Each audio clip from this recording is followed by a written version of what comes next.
Welcome back to Jedi Enclave. I'm Daniel. I'm Chris. And this is the Jedi Enclave Presents. Now, this is Podcasting Podcast, our weekly podcast about Star Wars and Star Wars accessories. Everyone, hold on to your butts. 1 second.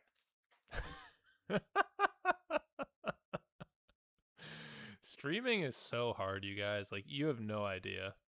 Like, I don't know why I didn't check that beforehand. You were there we go. Busy with other things, Yeah. I guess. Welcome back to Jedi Enclave. I'm Daniel. I'm Chris. This is the Jedi Enclave Presents. This is Podcasting Podcast. You can't just restart the podcast I can do 20 seconds This later. is my house. I can do whatever the fuck I want. Anyway, here's our podcast about Star Wars and Star Wars accessories. We're okay. Today, there's actually Star Wars news. There's not like a microscopic amount. There's not a ton. I will also I'll let our producer know that that we have 3 episodes of TV to get through today, and we shouldn't be spending more than 20 minutes on one particular one. So we'll do our best, but no promises. Because I would like to be out of here in an hour today. So this week we have a little bit of Star Wars news. We have Invincible Season 4, Episode 5, which was kind of a blast. Yeah. And perhaps my favorite Invincible episode to date. It was really good. It was really upsetting for like the last 2 minutes. Oh, or I know. So, but it was good. It was really hard to watch. We'll talk about it when we get there, but it was very, very difficult. But we're also talking about Daredevil Born Again, Season 2, Episodes 2 and 3. A show that makes the maximum use of its rating. Yeah. They say the word fuck a lot in that show. Yeah. And then spoilers, Kingpin one punches a man to death, I think. Pretty much. Which was kind of neat. If you're here, by the way, wherever you are, make sure you follow us on Facebook Live, YouTube, Twitch, Discord, and TikTok. All the links are there in the description of the stream. And I learned the other day, I was learning a little bit about how the algorithm works and how on YouTube, like weird random things help the video in the algorithm. For example, you know the button where you copy the link to the video? Yes. That will boost you up in the algorithm. Really? Yes. I don't know why. Frankly, I don't care, but yeah. I just found that really interesting. Wherever you are, give us a like or a subscribe or whatever the prescribed method of helping us out on that platform is. You know, it's probably because copying the link implies that you're going to share it with someone. Yeah. And YouTube thinks that if you're sharing this with someone, it must be really interesting. So maybe it should show it to other people so that they can share it and they get more ad revenue. Yeah. And if you're on TikTok, you can do what we've taken to doing during Battlefront streams, which just is pull out your phone, just fucking start tapping the screen. On the like button the entire time. Yeah. So, all right, shall we get into this? Why don't you tell us about our Star Wars news? The good news is that we will be in full force. We are less than a week away from Maul. Right. And we'll be in full force Star Wars mode next week, which is cool because that's kind of what we do here. As long as there's not another 2 goddamn episodes of Daredevil next week. I was about to say, we will have on top of that Invincible and Daredevil, but we will obviously be giving priority to the Star Wars stuff next week. Speaking of Maul, there's a season 2 for Maul. I know this is really hard for you to grasp, given that we haven't even seen any of season 1, but yeah, I feel like at this point we should be concerned for any Star Wars project that doesn't have a season 2 announced before season 1 airs. Well, you look at the ones that have done well, like Andor, yeah, and then you look at ones that have done not so well, like Acolyte. Yeah, they definitely did not announce. So basically, when there is a correlation, there, I feel like. So basically, when a studio feels extraordinarily confident that people are going to love the show that's about to come out, they will order the next season ahead of the first season's release. This happened with Game of Thrones, House of the Dragon. It happened with A Night of the Seven Kingdoms. Also, like Star Wars Andor, famously, like it was like 2 weeks before that show even came out. They announced the second season, which was like I think that was the thing that made you and I like really sit up. I know. And be like, oh, maybe we should take this seriously. Yeah, and we've talked about this before, but like I don't think either of us were really that excited about Andor, just because we didn't know what it was. And because like casting Andor was perfectly acceptable part of Rogue One, but like He wasn't the most important part. neither one of us were like, I need to know more about that man's backstory.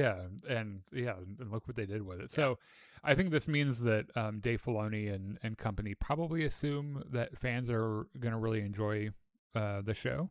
They are doing 2-episode releases every week, which, given how Disney Plus does Star Wars, 2 episodes is probably about 60 minutes worth of content 50 per to week. 60, And then looking ahead, The Mandalorian and Grogu is coming out in late May, and I think we're going to do, in addition to the podcast review we'll probably also do kind of a roundtable with like some of the guys from Gremlin Squad, and I put in our group chat last night. I was like, everyone go and see this movie on opening night, so that we can talk about it like the next day. Okay. So there's that. And then I ran. This is apropos of nothing, related to nothing, but I ordered them all to learn poker today, so we could play poker on Discord. Because I would like to do another poker night on Discord. I think that was fun. Yeah, Even though the fucking robots have the stupidest way of playing poker. Yeah, but if we get enough people together, we don't have to have the robots. So speaking of robots, I don't know why that sparked my. Oh, it's because there's a poker-ish game. Okay, so I have been playing for the last week. I've been playing Crimson Dawn. Okay. Which has for different reasons, depending on what side of this you're on, has been in the news for the last week. Crimson Desert, you mean? Desert, yeah. What did I say? Dawn. I don't know what Crimson Dawn is. Isn't that a criminal syndicate in Star Wars? It is. Maybe that's why I said it. Probably. Yeah, I don't know. But anyway, I've been playing Crimson Desert, which is Pearl Abyss's, new open world. It's their exploration. Skyrim. Yeah. And I gotta tell you, I want to. Out of 12 generic broadswords, how many would you give it? I'm not gonna give it a rating yet, because I'm probably easily 10 or 15 hours into the game, and I've not left the opening area. Okay, fair enough. And that's because the world is absolutely vast. Like, it's enormous. It's as big, if not maybe a little bit better, than the Red Dead Redemption 2 map. You will see criticism for this game about the graphics quality on console, which are fair criticisms. It does not run as well on console as it does like a hyper souped up PC. Sure. And you will see criticisms about the story being nonsensical. Okay. And that is true. Okay. I have no idea what the fuck's going on in this game. And honestly, I don't care, because exploring is so much fun and the combat feels good enough that it's like, have you ever tried to follow what the story is in Dark Souls? Yeah. Have you succeeded? No. Neither have I. And I have a friend who is like an expert at Dark Souls lore. And he, one evening, for like half an hour, talked about the story of Dark Souls. And at the end, I was like, what the fuck are you talking about? I think I know less than I did before you started. Right. So, like, if everyone can love Dark Souls without there being a super cohesive story, I imagine people can probably enjoy Crimson Desert. I've been enjoying it so far. There is like a poker mini game. It's poker. I think I know where most of your 12 to 15 hours have gone. I'm a rich man in that game. It's a poker-ish game. Yeah. It's a poker enough for me to be good at it. So, how did I get there? Oh yeah, we're gonna do a poker night in Discord at some point. I imagine. Okay. Maul season 2. I think that's all the news. Shall we get on to Invincible? Yeah, we're gonna do Invincible, season 4, episode 5. Let me get our. It's called Give Us a Moment. Give Us a Moment, which I assume is probably Debbie saying that, or just a reference to the first half of the episode in general. Yeah. Okay. I have just before we get too much into this. Maybe I haven't mentioned it yet, but Alan is such a treasure in this show. Yeah. He's so much fun. He's such a dork. Every single scene he's in, I laugh. And of course, I think half of it is that Seth Rogen does his voice. And he is objectively a hilarious man.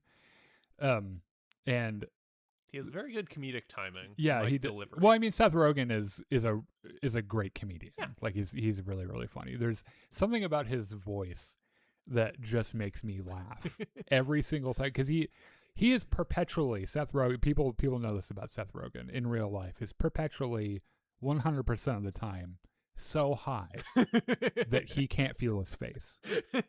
And he kind of talks. You can kind of tell by the way he talks. His voice has a certain furriness to it. And yes, that's a really good way of putting it, actually.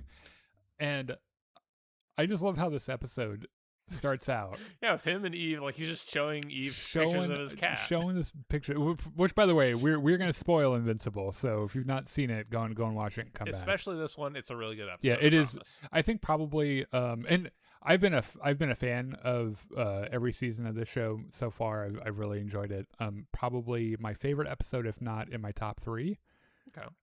I'm having trouble thinking of an episode that I've liked more than this one. I know the Conquest episode from last season was up there. That was really really good. And I think that episode from season 1, where there's that showdown between Nolan and Mark was also amazing. This so far has been my favorite. There is a scene in this episode, by the way, that my partner, a lifelong Trekkie, I made him watch a scene because it is such an obvious homage to Star Trek. Yes. And some of the goofy shit they do in Star Trek that he had to see it. But I do love how this episode starts off with Alan just showing off pictures of his cat, which is exactly what John and I do when we meet someone new. We just show off pictures of our dogs. And like they're doing this because Mark and Nolan are 100 feet in the sky talking about their feelings and shit. Canonically, whatever planet Alan is from, cats there have 2 buttholes when they're adults. When they're fully grown, which Eve is like, that's I weird. feel like that look on her face more or less says everything right there, and it kind of begs the question: does Alan have 2 buttholes? Okay, so just consider that on Earth, we and dogs have a common ancestor. Yeah, it's way down. It's way back. Yeah, it's way back. But we do have common ancestors. It's one of the reasons everybody's got one butthole. Is because we all have common ancestors. Yeah. We all have a common butthole ancestor. So if evolution works the same way on his planet, you would imagine that Alan would have to have 2 buttholes. He does seem to be fully grown. Yeah. So here we are asking the tough questions. Asking the deep questions, yeah. Hold on, I have to make sure the remote control works.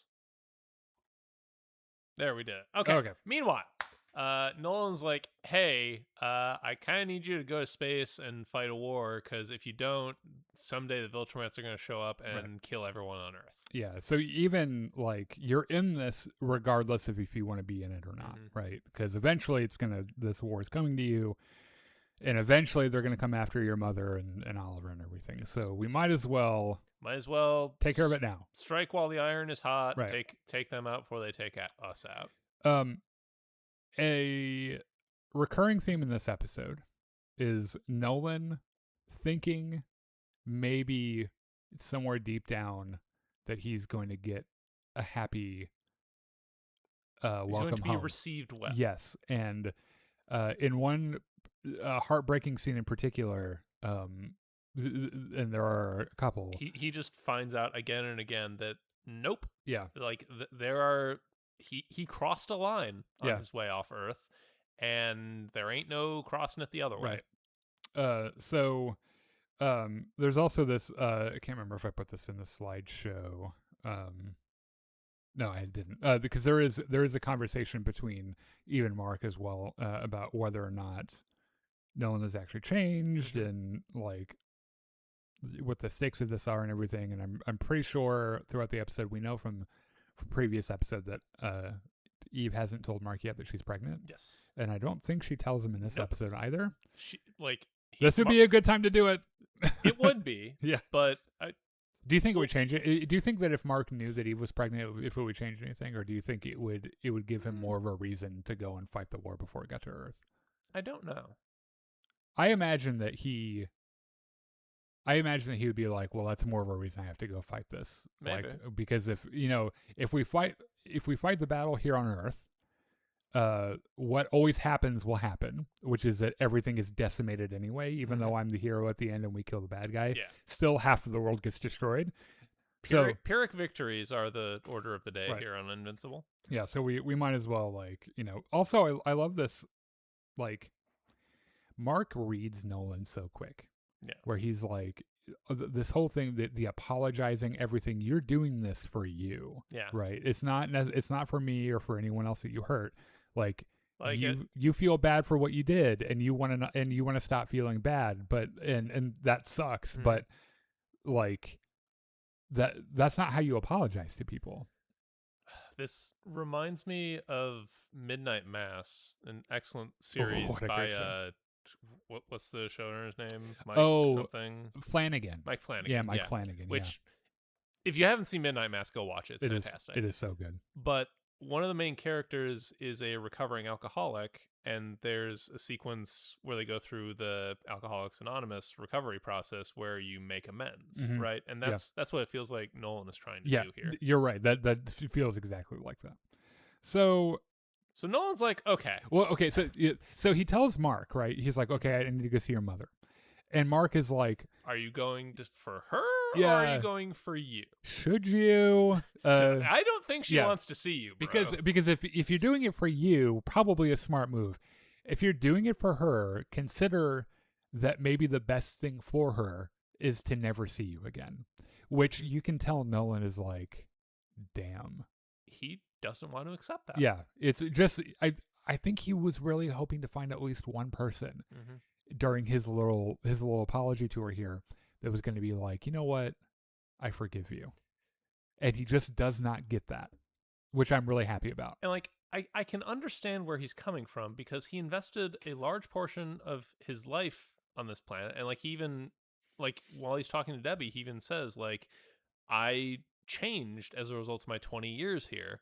Like, I became, he says, I think almost literally, I became human. Yeah. And he thinks that those 20 years outweigh the day or so that he spent at the end of his killing an entire city almost, and beating his son nearly to death. Yes. Yeah. I love this shot, by the way. He decides to show up anyway, and like he's trying to figure out how he goes in there, right? Because it's awkward to ring the bell at a house where you live. It's like that scene from the Tobey Maguire Spider-Man where he takes the elevator, where it's like this guy, like Omni-Man, he's trying to put out an olive branch. He's like, I'm going to come to your front door and knock, even though I nothing would stop me from entering this house. And I also love the shot, like he goes to walk away, and then Debbie realized he was there and opens the door and is like, let's just get this shit over with. She doesn't say a word to him, just walks away. And I know that there's been some criticism leveled at Invincible about the animation style, because I know in some places the animation is like pretty choppy, and you can definitely tell the episodes where they had more animation budget, or even just sequences where they had more animation budget versus where they had less. And they definitely had less in this scene, I think. Yeah. The thing is, though, is that, like, despite say what you will about the animation, I was having trouble even looking through the frames of this episode finding a single frame that wasn't kind of beautiful anyway. Yeah. And this is one of those shots where she just kind of like, she didn't say anything to him. She just leaves the door open and walks away. Right. It's a tacit come in, but she can't say it, And then the next sequence is just Nolan speaking to, like, Debbie is turned away. She's not even looking at him. Nolan's like, I know I screwed up. I'm sorry. Like, I'm 1,000 years old, and the 20 years on Earth meant more to me than anything else. And he's basically saying, I still love you. I regret how I left things. And then Debbie's like, I'm sorry, did you apologize? Did you come here to actually apologize? And she like doesn't have any of it. She lets him have it. I think so. His talk with Mark didn't go the way that he thought, and I think Nolan was thinking, well, surely, yes, the woman that I loved for 20 years or whatever, the woman who loved me for 20 years. Surely this is where I get the, maybe not I forgive you, but I get it. Or it's you do have this redeemable part of you that I can see despite everything, and she also doesn't give it to him. He lost out on that, I think, because at some point Mark told Debbie that Nolan thought of her as like a pet, right? Because she throws that back in his face, right? And admittedly, that was something particularly disgusting that he said. Yeah. So they bring up Oliver, and the fact that he, like, there's this whole thing with Debbie and him like destroying Chicago or whatever, but then he went off to another planet and had a baby with a literal ant.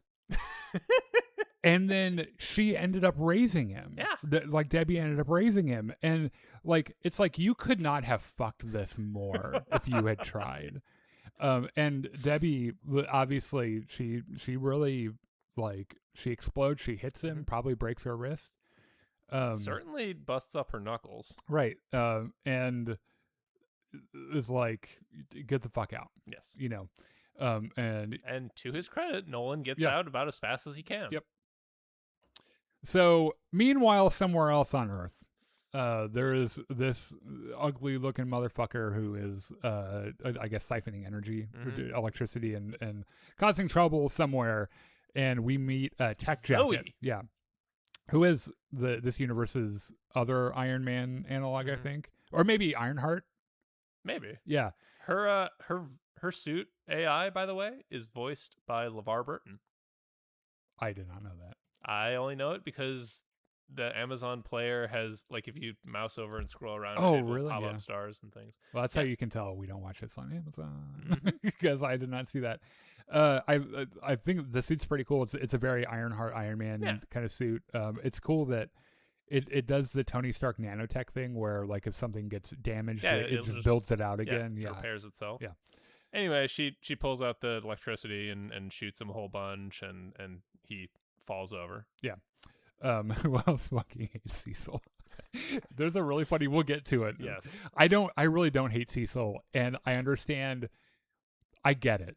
Like, his care, I get it. Where he's just like, every day he goes into work and he's like, oh no, what is happening today? So she wins the fight. We find out that her dad is like, her guy in the chair. Right. He's like up in a spaceship, and he's like, he's helping her out and shit. Doesn't like to curse, apparently. And he looks like, up. I need you to come up here right now because there's an alien who wants to talk to you. There is an alien just floating here. He has 2 buttholes, and also, don't even ask. Also telepathy, because he says he wants to talk to you. Right. And so she's like, well, okay then. I guess I'll come up there and talk to him. I do also like the awkwardness with Zoe and the guys that she saves. How she doesn't really, you can tell she's very awkward. They all cheer and clap, and she's like, come on, you don't need to do that. And they all stop. She's like, well, maybe a little bit. Like, you can clap. And they golf clap. Yeah, they golf clap. She's like, yes, that is the appropriate amount of admiration. Yeah, okay, but I have to go meet an alien. So Alan tells him, basically, hey, we need Zoe to go fight the Viltrumites, otherwise everyone's going to die. Yeah. And Zoe's like, well, shit, when you put it that way, I guess I have to. And Alan's like, you guys are the best. Let's group hug. Yeah, the group hug was actually really cute. And this was not a tough sell for either of them. Looked like Zoe was pretty excited to help anyway. So Mark and Debbie have a conversation about what's coming up. Because so far the plan is, like, Mark's already agreed to go, and like Debbie's not thrilled about it. But she's like, yeah, you better go. Go. And like on one side, Nolan is taking her kid, but on the other side, Mark has a power that no one else has, and he could be the difference, right? So she has to be able to let him go. Also, he's an adult and can make his own decisions. So she's like, okay, fine, just so long as you don't fucking take Oliver with you. And then who should show up but fucking Oliver? And Oliver's like, listen here. I am fucking going to the space war, and ain't none of you gonna stop me. And Mark's how like, many times does one have the opportunity to participate in a space war? And I would very much like to do that now. Thank you. well, I mean, if we're talking a Star War, maybe more than you might think. Right. Yeah. I think we when I was watching a scene of this with John, I mentioned that the voice actor that does Oliver is Christian Convery. He's from like Cocaine Bear. Okay. But also the Netflix series Sweet Tooth is a really good younger actor. And does a really nice nuanced performance as Oliver. Yeah.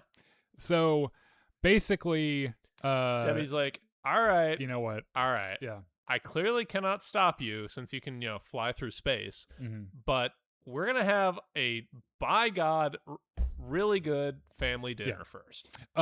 Also, there is this thing too where Oliver finds out that Nolan has been on Earth for like the whole day and hasn't come to see him, and is like, that sucks. That's really fucking weird. That really sucks. Yeah. So I love this little scene. They do kind of like a time lapse kind of and they put dinner together, and I like how Debbie's new boyfriend or partner or whatever he's kind of her Paul. Yeah, right. Has like assimilated into the family and everything. Paul's great. Yeah. So find you someone who takes care of you like Paul takes care of Debbie. Yeah. Now, I have not read the source material. I am hoping this guy doesn't end up being a bad guy somehow, because wouldn't that be kind of Debbie's luck? Yes, and also it's very in keeping with the sort of media that Invincible is. Right. Anyway, here's Mark Hamill closing up shop. So Nolan is like, okay, the talk with Mark didn't go great. The talk with Debbie didn't go great. Surely a talk with Cecil will definitely not go great. So let's just cross that off. We're not even going to go right. In fact, I don't even want Cecil to know I'm here. Surely my old friend and costume tailor Mark Hamill will be at least friendly to me, and certainly, and will lie to, like, at least tell me a comfortable lie about how you did what you had to do or whatever. Yeah. And he shows up at first, and Mark Hamill kind of jumps. Yeah. And Nolan's like, hey, you want to sit on the roof and drink beer? Yeah. And he's like, you know what? Yeah, I'd go for that. Beats several alternatives. Now, at first, this conversation seems to be going more or less how Nolan, I think, wanted it to go, which is they shoot the shit a little bit. They trade some jokes about him not wearing his shoes and everything. How it makes him feel grounded and all that. He kind of tells him what they're going to go do. And he's like, when I get back, maybe we hang out. Maybe you fix my suit or whatever. And Mark Hamill is really frank with him. Can't really do that, boss, because I dress heroes. Yes. Yeah, because he's like, we're still buds, right? And Mark Hamill's like, no. I'm sorry, but no. You kind of committed a genocide. Yeah, and I mean, I'm perfectly fine being cordial to you, but we are not friends. And Nolan's like, oh, that's what happens. That's what happens when you do what you did. Yeah, you don't get to lose friends. And Nolan's like, oh, this really bothers Nolan again. That sucks. Yeah, because I think he was counting on at least a polite lie. Yeah. Where he'd be like, yeah, maybe when you get back, but he stands his ground, and you can tell after Nolan leaves, Mark Hamill is like, he almost has a panic attack. Right. It was taking every bit of self-control just to be normal. Right. And thus, though at the same time being absolutely terrified that he was there. Yeah. So Mark and Eve, this is how you got into this pregnancy problem in the first place. I'm just going to say. So maybe cool it on the naked bed sleeping. I mean, she can't get any more pregnant. That's fair. Yeah. But Mark doesn't know that. Like, Mark doesn't know that. Yeah. So. And also, he thinks the protection is working. Right. So. Yeah. Anyway. Did we get an answer on the super sperm thing? I don't think so. Yeah, it doesn't matter. It could have just been a garden variety broken condom. Right. So this could have been where Eve tells Mark about her pregnancy, and she And doesn't. like Mark is like, hey, you were gonna tell me something. What was it? Eve's like, nah, it's not important. Yeah. And they talk a little bit about how everything's changed and like the uncertainty of everything, and but more or less, but we still have us, right? And you go and do the invincible thing because that's what you do, right? And promise you come back, of course. And Mark's like, yeah, absolutely, I can promise that. So departure day. Yep. Debbie gets one last hug with her boys. And also is like, please, for the love of God, don't die. And look after one another, right? And then Paul says, hey, give them hell. Yeah. And Debbie's like, what the fuck did you just say? Right. Paul's like, give them hell safely. Yeah. And I love responsibly. I love the hug he gets from Oliver, because even though he talks shit a little bit, it's they've kind of grown attached to him. So they go to space. Yeah, they go to space. Oliver's like, how do we breathe in space? And Mark's like, that's the neat part. Yeah. He did the meme from season 1. Yeah. I like how they didn't even finish that line. Like, right. Everyone in the audience heard it. Yeah. They didn't need to. Yeah. So, Nolan. This is the face of a man who realizes his youngest son is coming along to a war. Hold on. I like how actually at first. So his talk with Mark didn't go well. His talk with Debbie didn't go well. His talk with Mark Hamill didn't go well. He was like, at the very least, Mark could be here on fucking time. Yes. And he's late. And then they notice that there are 2 signatures and one of them's Oliver. Yes. And he's like, oh, hell no. And basically, like, you take him home right this fucking minute. And Oliver's like, fuck you, old man. Yeah, Oliver's like, if you wanted to boss me around, you could have not done a genocide on Earth. Also, you could have, like, come see me? Yeah. Your son? Right. Yeah. Also, I'm at an age now where I'm thinking about the mechanics of how I was created and the fact that my mother is a literal ant, and I don't know what to think about that. It's funny you bring that up because, like, in the very next scene, he meets Zoe. Yeah. Oh, I'm going to mention something about that. So, the USS Not Enterprise pulls away from Earth. And we find out that the entire time Cecil had everything on red alert. Yeah, like, they're all sitting white knuckling in front of their computers. Oh God, what's he gonna do? Yeah, and you can just see Cecil's hairline receding. He just like stressed the fuck out. And one of the texts is like, they're pulling away, they're leaving. And he's like, oh, thank God. Oh, fuck. Oh my God. And he points out that this is the first time in 20 years that Earth has been entirely Viltrumite free. And Donald's like, is that a good thing or a bad thing? Maybe. Not really sure. Guess we'll find out. So, I think we go through a couple of weeks on this ship. 2 weeks. Right. So the Zoe Oliver thing, that's happening, right? I think so. Or it's going to happen. Like I said, I haven't read the source material. It's too cute not to. Yeah. I love how this ship has replicators like the Enterprise, and the whole thing is a joke, and I think it's really funny. There's a moment where like Nolan remembers going to get pasta at an Italian place and everything, and like Oliver wants nothing to do with Nolan, and honestly Mark doesn't really either, and it seems like everybody except Alan is just up to here with Nolan's bullshit. Yeah, Alan's his only friend. And to be fair, Alan wasn't connected to everything that happened like everyone else was. Yeah. So I think it's easier for him to meet him where he is. Yeah. And he's also seen a lot of the good stuff that Nolan has done. So he's at least got that one friend, but we find out that he's not talking to Alan so much on this journey. He's kind of like clammed up a little bit. He's brooding. Yeah. Which is more or less what they talk about. So they get to where they're going, or close to where they're going, and Zoe comes in and is like, so my suit has some weird readings. And then immediately there's a problem. Yes. The engines are blowing up or something, and yeah.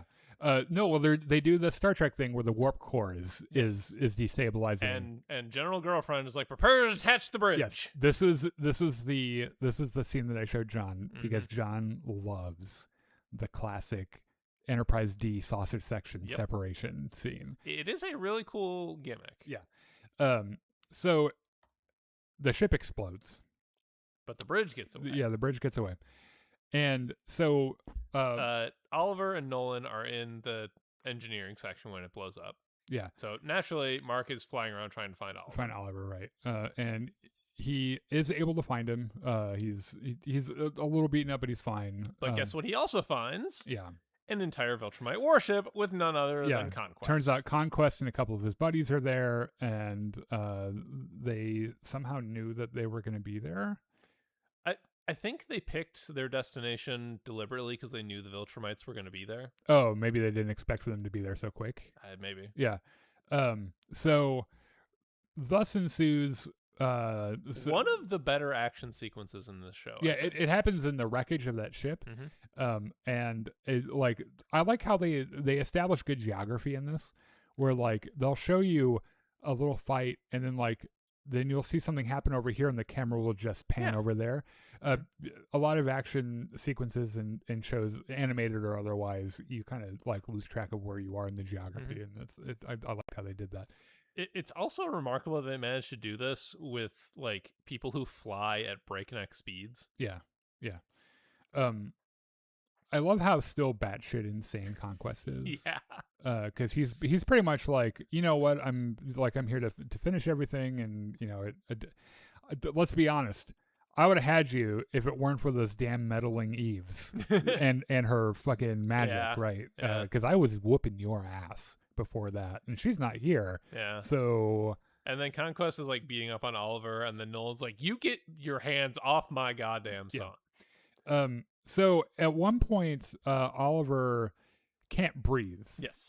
Because I guess he didn't take. I guess they just hold their breath in space, and they still eventually need to breathe. Yes.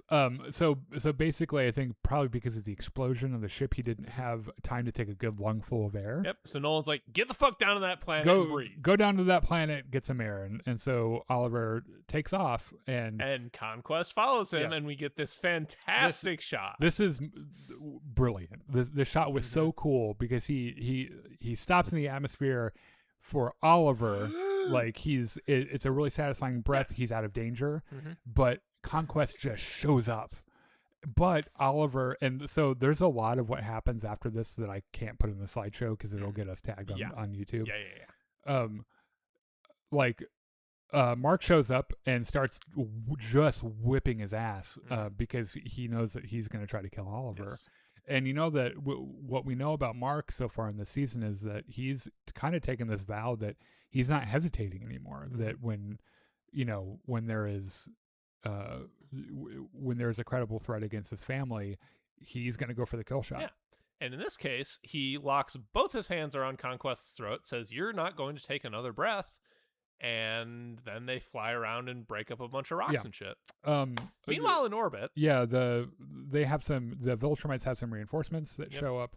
Alan and Zoe are like, "We gotta do something because our ship blew up." Zoe's like, "I have an idea. Follow me." Yeah. Have you ever seen this old movie, The Empire Strikes Back?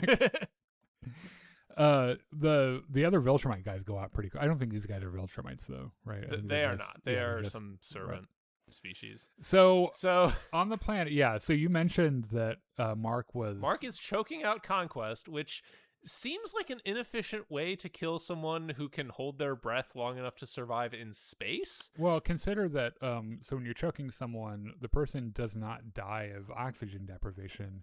If you're doing it right, you're restricting blood flow to the brain. Okay. I mean, they are dying of oxygen deprivation, but it's not from not being able to breathe. It's because oxygenated blood isn't getting to their brain. Okay. And that's what he's doing, is that he's choking him out. And,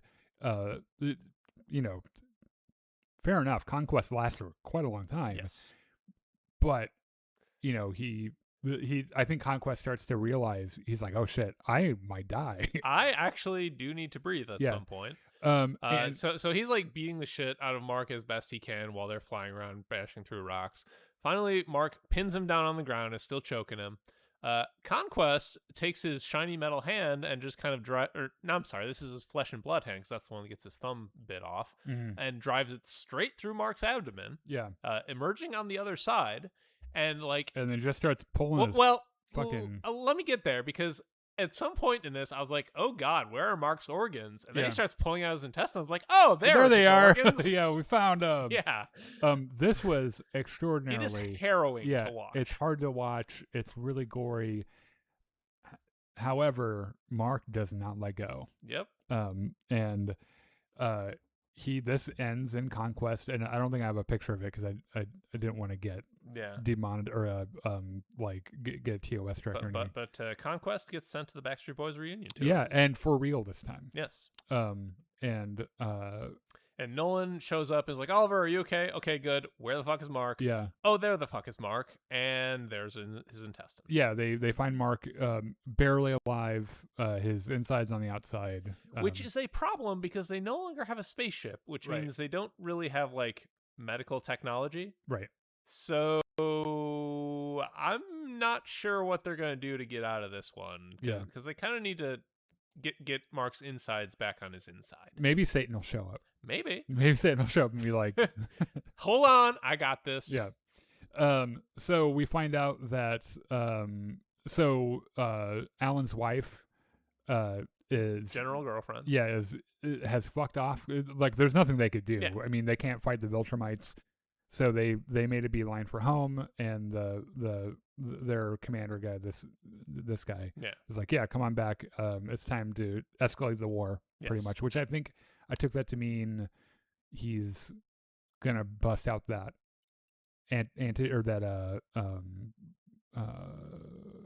biological thing he has. Maybe. Yeah. And then we find out that Alan and Zoe are stowing aboard. Yes. They're They're hiding out inside Zoe's like suit, I guess. And there's a really cool line where Alan's like, "You got any video games in this thing?" And Zoe's like, "It's a piece of alien technology designed solely for war. So yes, of course there are video games. Yeah, there are a couple. You like Tetris? Yeah. And that's the episode. Yeah. It's fantastic. Yeah. We only have about 20 minutes to talk about the next thing. I'm going to read through some of these chats real quick.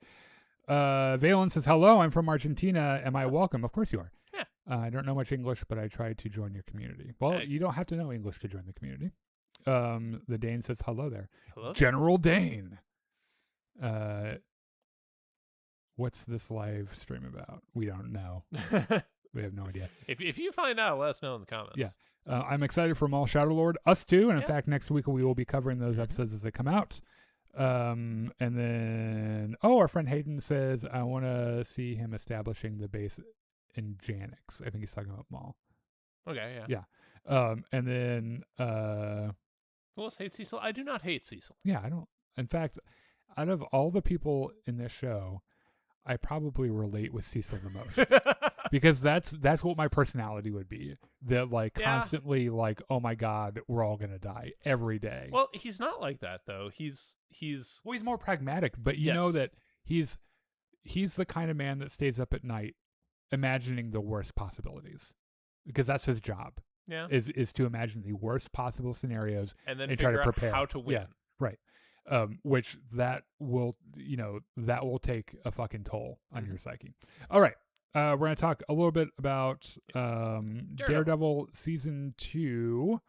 Episodes 2 and 3, because for once in their fucking lives, Disney Plus didn't put out the 2 episodes of the first week, but the second week. Yeah, why would they? Hold on. I have to figure out how to...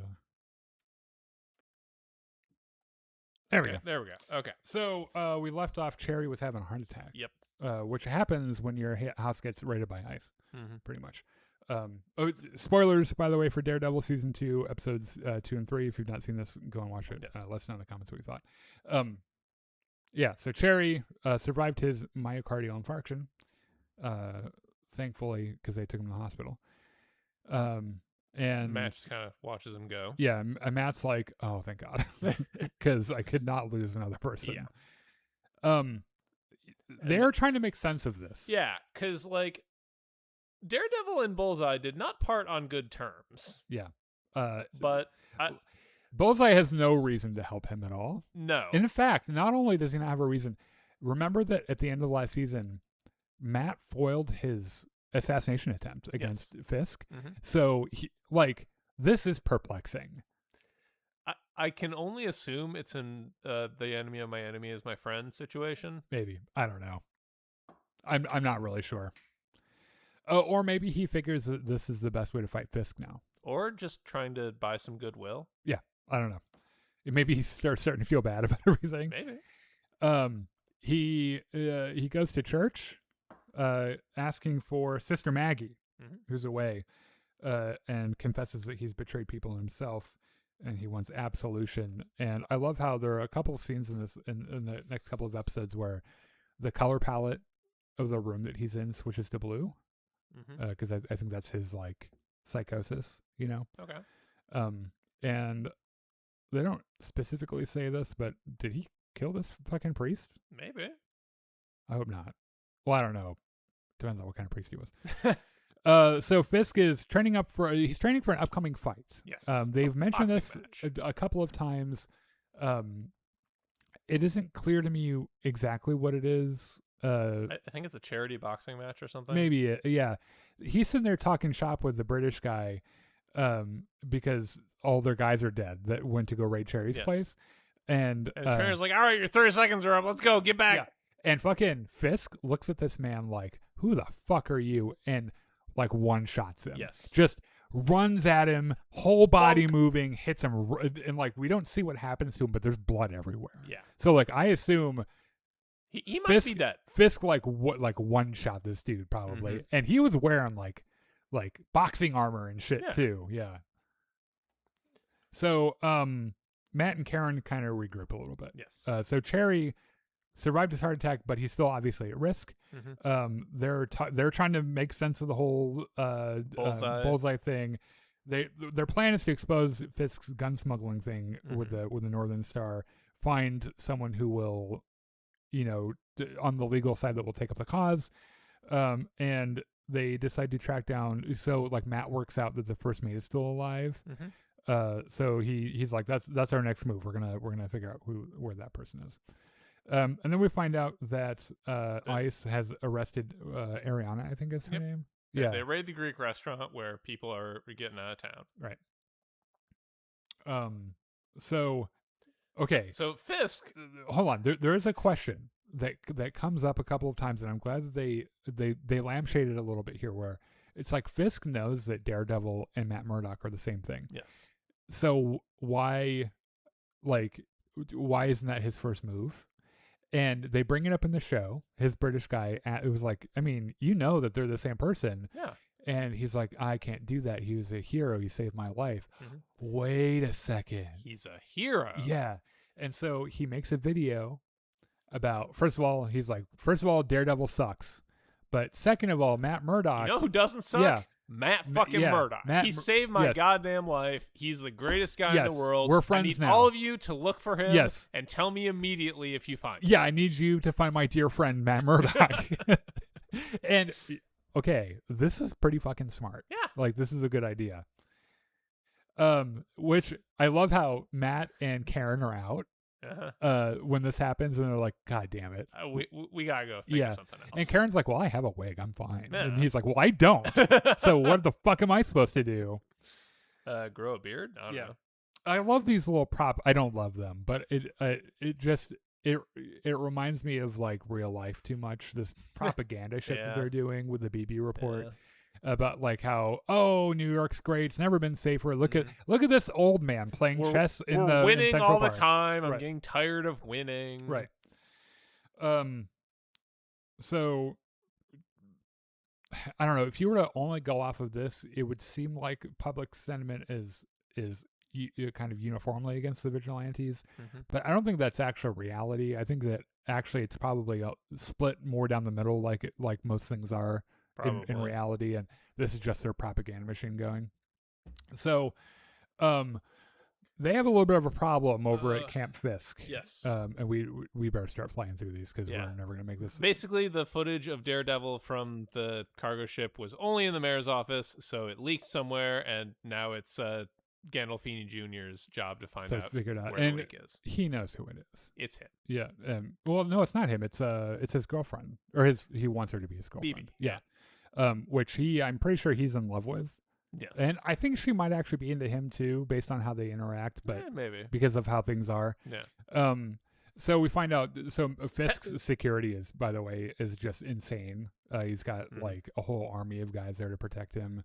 There was a guy from season 1 that was injured pretty badly. He's like, I want back in. I got to beat up them damn vigilantes. Yeah. Ice goes to pay Cherry a visit at the hospital. I think probably to finish the job, maybe. Yeah, but there are a whole bunch of his friends there, and they're like, well, shit, we can't kill all of you. I love this guy, by the way. This guy is just like, hey, fuck you. Yeah. It's just the most New York thing in the world. He's like, we're going to order some pieces. Go fuck yourself. You gonna bring the cheesecake? Yeah. So these ICE agents get in the elevator, and Poindexter takes them out in a really cool shot. Yep. And of course, the elevator opens, and they just fall through it. And everything turns blue, and the elevator doors kind of hit their legs. It's really great. Yeah. We find out that. So do you remember that guy? The police chief. That Fisk grabs his head and crushes it like a melon. Yep. Well, it turns out they're like, that didn't happen. He was in a car accident. He was in a car crash where his head got crushed like a melon. The car, which had 2 hand-shaped things grabbed onto his head. 2 mammoth hands. Yeah. Also, he had this little card from the mayor propaganda other thing. Oh, right, yeah. Which is kind of a kind of another clue for them as well, or a reason for Gandolfini to get on that. Yeah. So Vanessa is gun shopping with their British friend. There is a weird vibe that I get with Vanessa when she's thinking about Poindexter. Like, she wants to fuck him, right? From this scene, I got that she was thinking about fucking Buck. Oh, I know that too. Maybe she's thinking about a threesome. Maybe because she has a dream about him later on, Poindexter, and it is a little erotic. Maybe a little. A little scary, but also a little, because she's like in her like nightgown and shit. So they Matt and like, okay, we gotta look at Red Hook. So let's see what's going on. Yeah, they like spend the night. So like during the day, crate opens and a bunch of diapers fall out. During the day, they're like removing all the state approved stuff, like the diapers and shit. And at night is when they're pulling out the weapons, right? It's a different crew too that's doing that. So they kind of they figured that out. So White Tiger's niece and her mom are her aunt. This is White Tiger's wife, widow, right? Yes. Yeah. So they hit up a bodega, which they see some neighborhood punks stealing a bottle of wine, and the widow's like, "Hey, fucking stop that! Don't do that! Fuck you, old lady!" Yeah. And then the bodega owner pulls out a shotgun. He's like, hey, "Put that back!" Yeah, it's just been revoked. Yeah. And then like the ice guy just like shows up out of nowhere. Show up and beat the crap out of him. So she gets arrested. What's her name barely gets away. Yes. So the psychologist is. This is such a weird dynamic because, like, does Vanessa want to fuck Heather too? I hope so. I wrote maybe this is Vanessa's problem. I think that's just her personality. Yeah. Or like how the actress plays her or something. There is something to me that is so disgusting and particularly harrowing about a psychologist abusing their position. Yeah. Like in the way that she is. I wrote a book. It's a it's fiction, and I was trying to think of like in that situation who the would just be like the worst thing for a bad guy to be, and what I landed on was psychologist abusing his position, because it's such you're supposed to trust, and you should trust these people. It does not happen often, or at least is not like this. I hope. So like whenever she's in a scene, I'm just kind of like, oh, that's nasty, because she straight up lied on that assessment for Duquesne and everything. And so she's out trying to sell her bullshit and trying to sell Fisk's bullshit, which is also really gross. And Poindexter is watching them through the window because I'm pretty sure he wants to fuck Vanessa He's too. Like, I could kill both of you right now. But threesome? Maybe threesome? Maybe. And Vanessa's like, I'll ask. So the niece comes to the law firm. Yeah.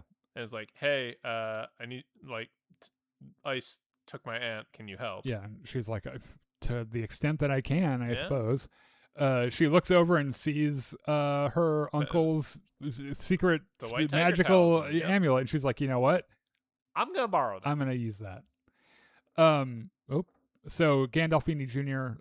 Has BB over for dinner. He makes her some very nice Julia Child recipes. Yep.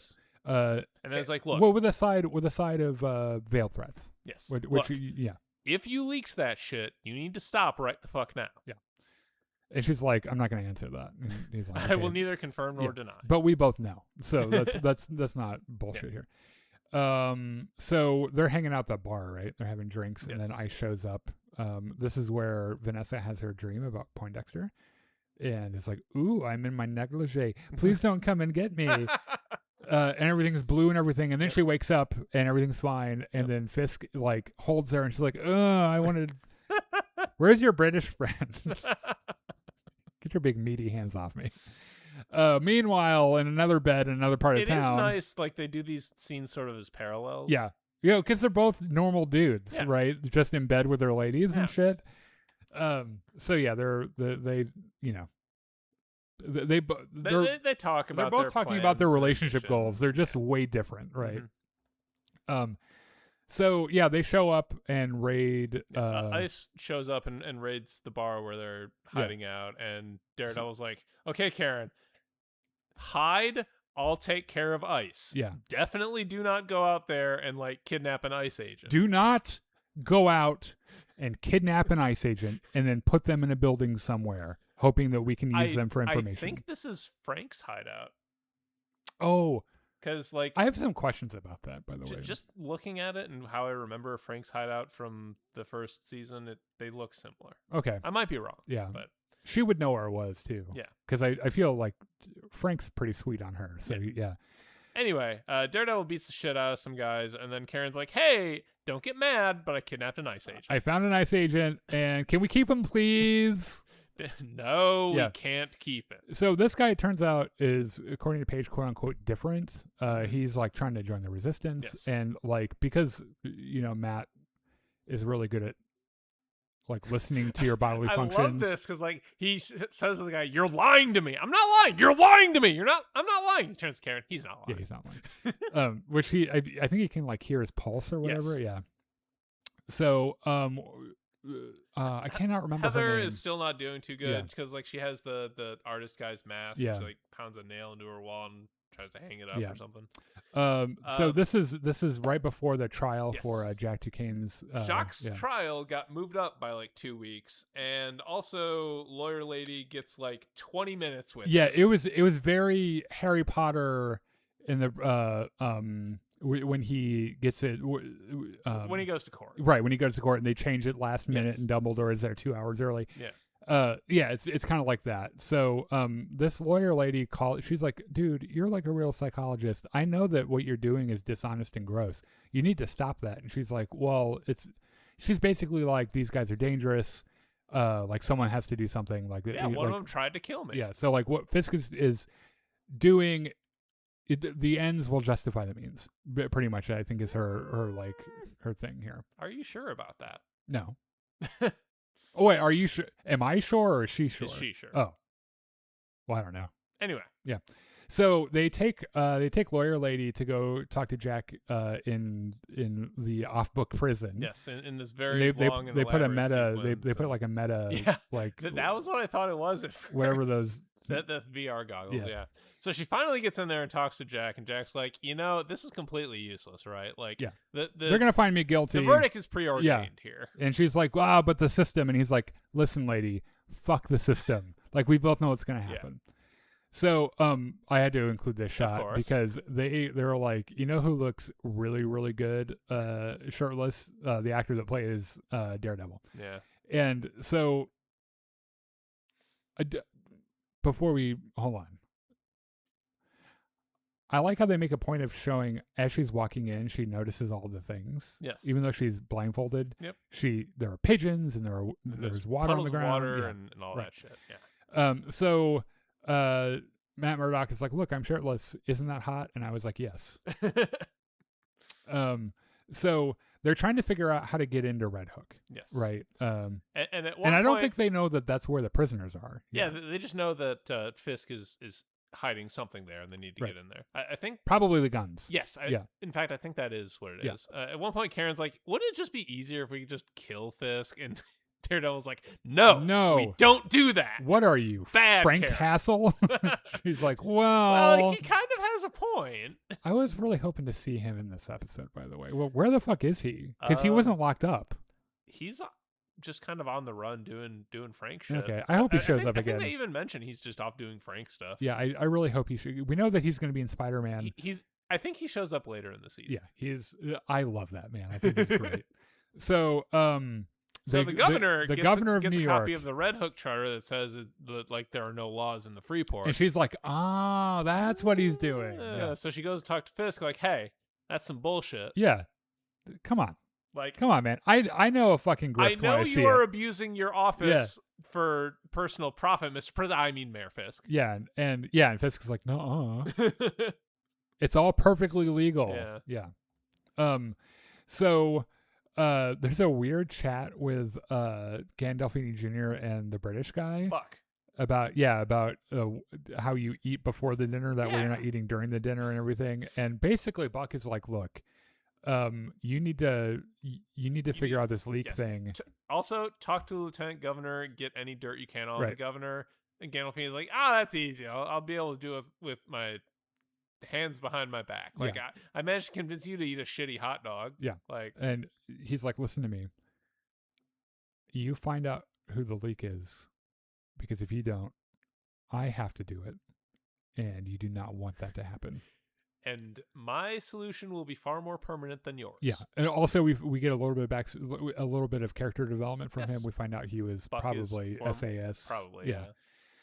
So, I love these masked Fisk videos. I think they're a lot of fun. Which turns out it's BB. Yeah. Surprise, surprise. So Duquesne's trial starts. Mm-hmm. I love this look. The judge walks in and sees the mantra on the wall and has this like, truth is great and shall prevail or whatever. Yeah, and she's like, yeah, fuck She's that. like, the fix is in. I like how she's got her like little bottle of Vicodin and her Pepto-Bismol. she's like, let's go. Let's have some justice, bitches. And also weirdly that she's joined by these two other dudes who I think are there to keep her in line. Maybe this isn't a trial; it's a tribunal, right? Like, because martial law is in effect, and so they don't need juries and shit. Yeah, it's really gross. So they go through the whole rigmarole. It's a sham. Yeah, it is obviously a sham. He's going to be declared guilty no matter what. So they're like, Mr. Duquesne, please rise. You're guilty, and he's like, you don't say. Okay, hold on. I would be an idiot not to point out that Tony Dalton, who plays Jack Duquesne, is amazing. He is brilliant. He is such a good actor. Like, every scene he's in, he steals. He is. He chews on scenery. Mm-hmm. He has this really confident, sexy voice, and he's got a swagger about him. I might want to fuck Tony Dalton. I'm just realizing.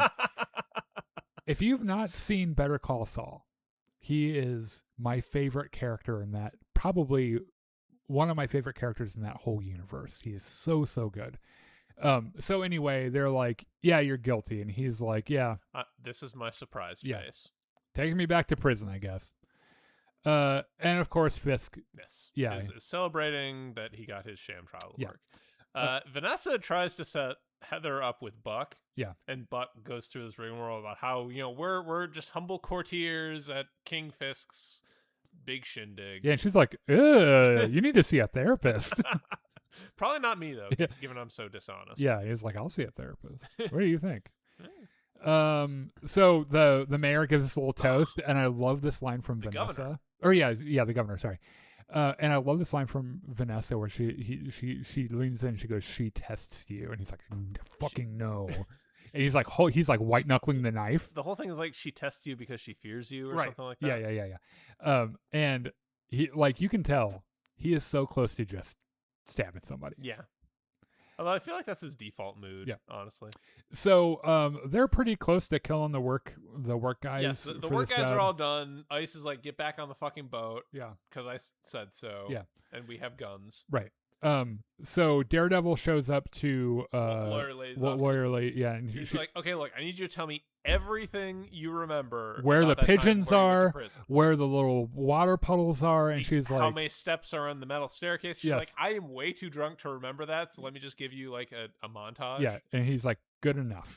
I love a good montage. And then he breaks in and follows the exact same route. Yeah, he finds that watch that he Yes. kind of so planted he in there. finds the weapons, And but- then he figures out that this is where the prison is. yes, And so he's this like, is the ICE detention yeah. center. And so he's like, well, shit, I have to let all these people go now. And so he goes, he lets everyone go. I like how he immediately recognizes Jack Duquesne and is like, okay, help me, and also here's a Yeah, metal rod. yeah, he you gives can him, he's use." like, you like swords? This is kind of like a It's sword. basically a And sword. Tony Dalton's like, you know what?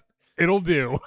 And then Ice shows up, and Daredevil and They Tony start Dalton just beat whooping the ass. shit out of Oh, him. it's so good. This was a lot of fun. Yeah. Karen's Uh, like, oh shit, everything's gone to hell. Yep. What do I do?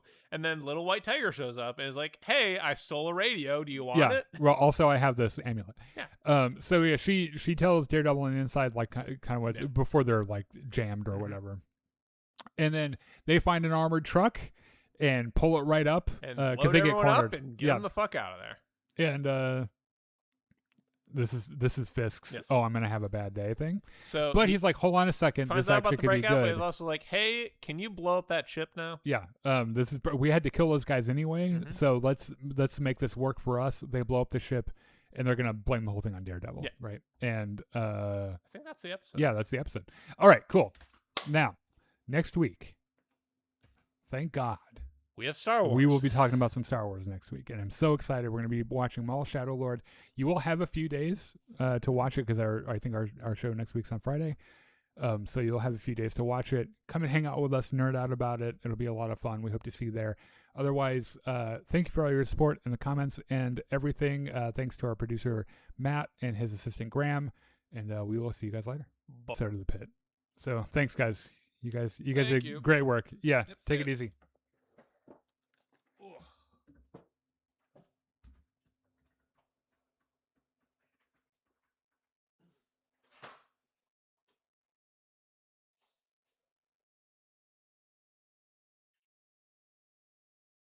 I can only imagine Tony Dalton is having the time of his life playing Jack Duquesne. Oh, it's funny. Because that is